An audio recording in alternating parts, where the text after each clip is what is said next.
What do we want? Climate action! When do we want it? Now! I said, what do we want? Climate action! When do we want it? Now!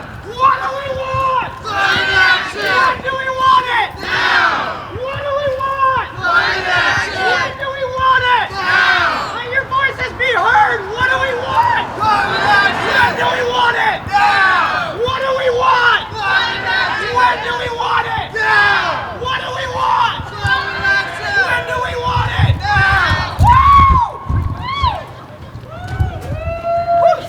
In this letter here, he actually, let me see if I can pull up some of the quotes. He says, as you may know, there is considerable debate as to whether human activities significantly contribute to climate change. There is not considerable debate in the scientific community about this. So this letter confirms the importance of why we're all here.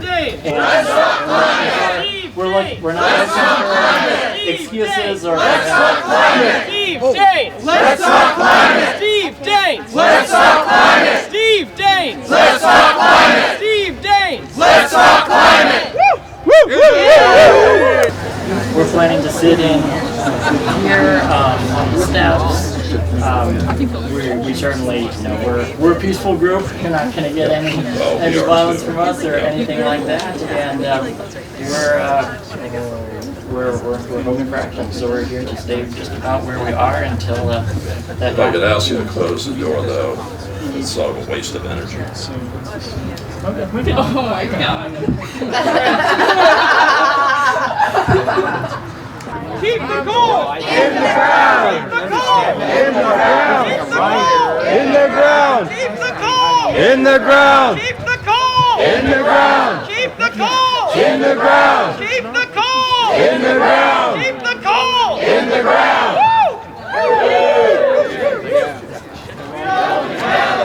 There you go. We only have one Earth! We only have one Earth! We only have one Earth! We only have one Earth! We only have one Earth! We only have one Earth! We only have one Earth! We gotta somehow Another backdoor deal.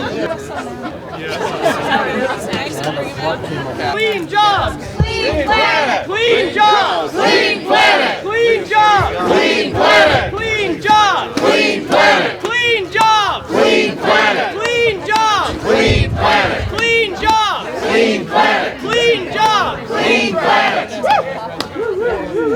ExxonMobil, BP, Shell, take your filth and go to hell. ExxonMobil, BP, Shell, take your filth and go to hell. ExxonMobil, BP, Shell, take your filth and go to hell. ExxonMobil, BP, Shell, take your filth and go to hell. ExxonMobil, BP, Shell, take your filth and go to hell. ExxonMobil, BP, Shell, take your filth and go to hell. Well, Montana Senator Steve Daines was not here to meet us today. He couldn't be with us. What a bomb. But we stand together in deep opposition to his denial of human-induced climate change. He is a scientist, a chemical engineer who graduated from our land-grant public university, Montana State, with a degree in chemical engineering, and he has lived abroad in Asia. He has made what people say are millions of dollars running an upstart business. And yet, surprisingly, in an interview with KUFM's Sally Mock a few years ago, he said, quote, "The jury's still out on human-caused climate change. There is compelling data for and against human-caused climate change." He said there were other contributing factors, like solar cycles. But to his credit, he mentioned he wants to keep an open mind on this issue. Not coincidentally, We know that in the last election cycle, he outspent his opponent by a factor of 7-1. And his $7.5 million campaign chest was packed with fossil fuel industry contributions and PACs, political action committees associated with Koch Industries. Our intrepid press in Montana did not apparently get his opinion on the most pressing issue facing mankind during the last election.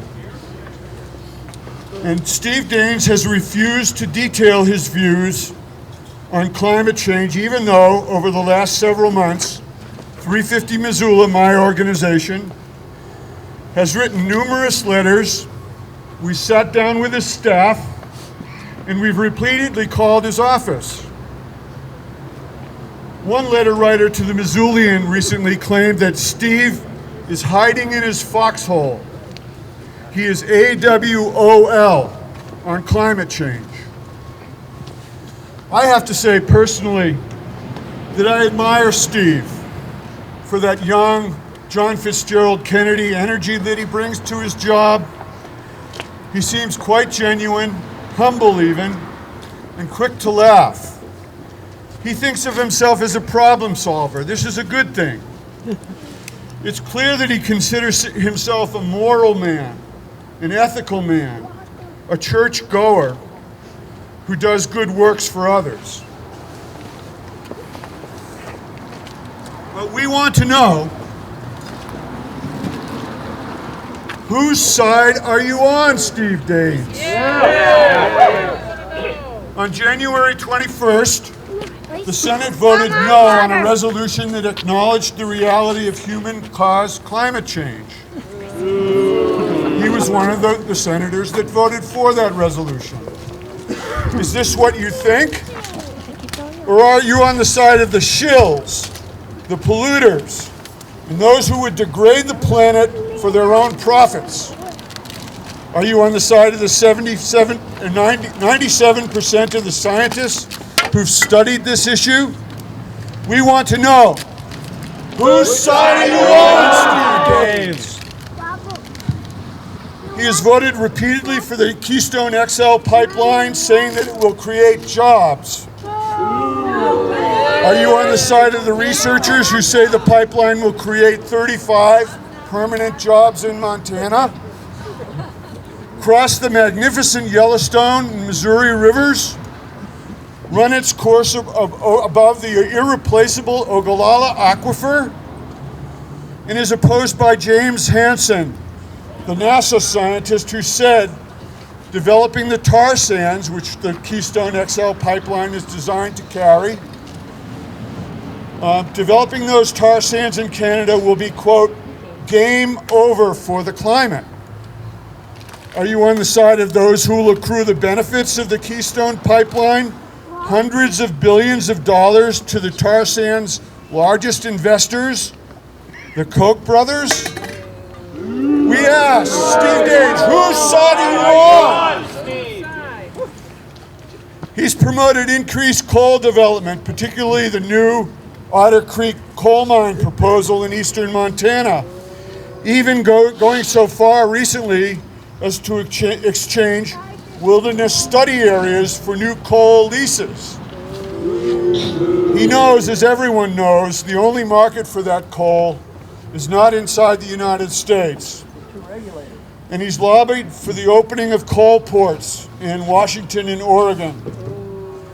But as the latest Intergovernmental Panel on Climate Change reported last year, 3/4 of the identified reserves of fossil fuels, some $27 trillion worth of identified fossil fuels, including all the coal reserves in the United States, must stay in the ground. They are stranded assets if we are to keep global warming below 2 degrees Celsius for our children and our grandchildren.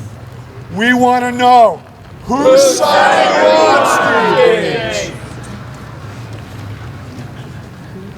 Finally, we recognize that we have a short period of time, what Naomi Klein calls the critical decade, to make this great transition to carbon-free, renewable energy, and to save the world. And we are excited about it. We know how much wind, water, and solar it will take in Montana. We know what it will cost, and we know how to pay for it. And Lord knows we have the workers who are willing to work good union-paying jobs. So, and we know that it's really important that our brothers and sisters working in the fossil fuel industries will need a soft landing as they make this transition in Montana to a clean energy future. We also know that once we build the infrastructure, the smart grid, the fuel will be forever free. So again, we want to know, whose side are you on, Steve Daines? It's going to take an unbeatable alliance of all of us. Red, green, blue, purple. But this alliance is much better than the dark side. And again, we need to know, whose side are you on, Steve Daines? And Steve, make no defense. This is just our first appearance here. We're coming back. Anybody else who wants to speak? What do we want? Climate action! When do we want it? Now! What do we want? Climate action! When do we want it? Now! When do we want? Climate action! When do we want it? Now! What do we want? Climate action! When do we want it? Now! What do we want? Climate action! When do we want it? Now! What do we want? Climate action! When do we want it? Now! What do we want? Climate action! When do we want it? Now! What do we want? Climate action! When do we want it? Now! Woo!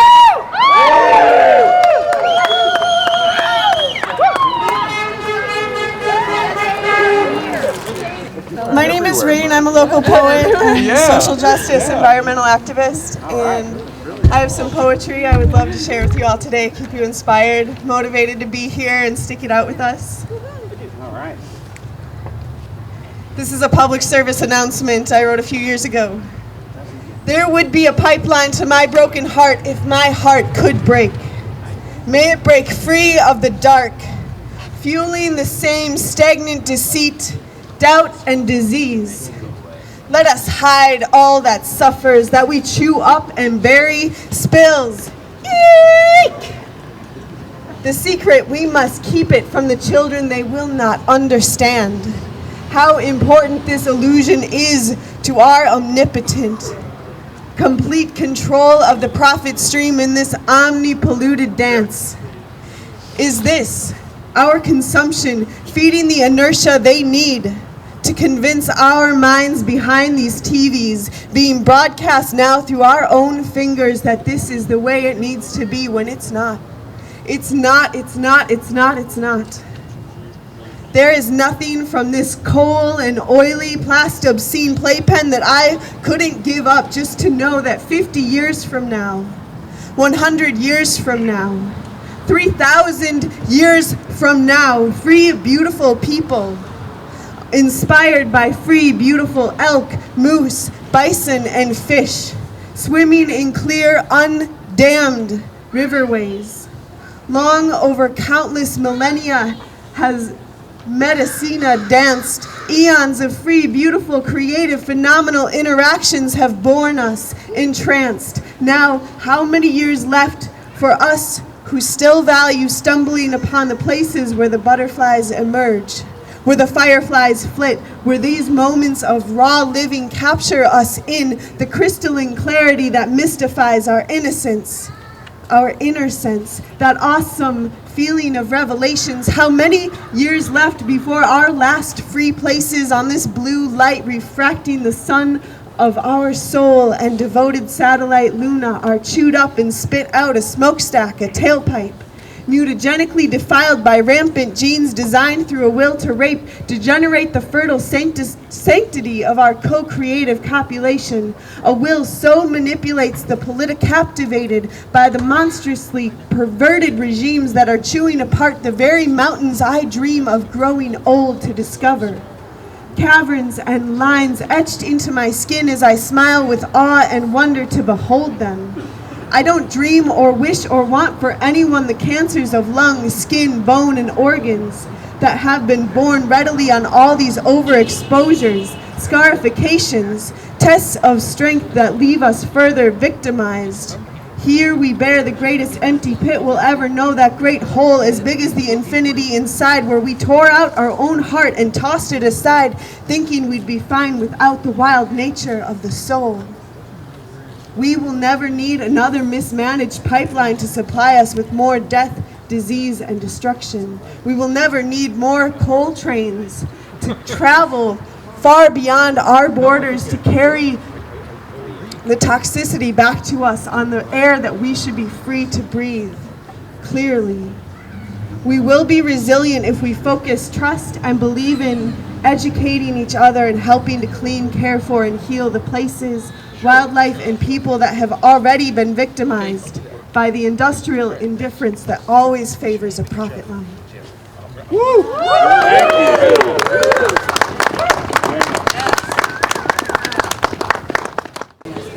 Testing? Okay, folks, we've got a quick update from the folks who are inside of the office. So we've been hanging out there for a while. I'm trying to initiate some kind of dialogue with Steve Daines' office around climate change. We just asked the kind of head staff guy in there to, we gave them the offer that a few of us would sit down in a meeting with him if he was willing to do that, and he told us no. So Steve Daines' office has officially refused to even meet with people about the issue of climate change today. And so those of us who are holding the sit inside, we're going to be hanging out there for a while. We're still not sure exactly how long that's going to take, but we really appreciate having all of you outside. Depending on how long this goes on, as time goes on, if people have commitments, have to go, totally understand. But anyone who's able to hang out here with signs, draw attention to what's going on inside the building, generate publicity for what's going on here today. Really appreciate you doing that. Really appreciate having you here. So just want to let you know what's going on in there. Okay, yeah, and the other part of this too, Derek reminded me is, regardless of what happens today, regardless of whether they eventually call in the police or what, this action is one part of a much longer process, a much longer movement to see action on climate change. So we will be back at this office again for other actions. We'll be back at the offices of all of our other major elected officials who are refusing to move forward climate action, and we're going to need everybody here to be ready to keep it up to date, but also come back again and again as many times as it takes to see action on the issue of climate change in Montana. Yeah. Hey, yo! Right on! You talk. This is what democracy looks like. What does democracy look like? This is what democracy looks like. What does democracy look like? This is what democracy looks like. What does democracy look like? This is what democracy looks like. This is what democracy looks like. This is what democracy looks like. What does democracy look like? This is what democracy looks like. One more. What does democracy look like? This is what democracy looks like.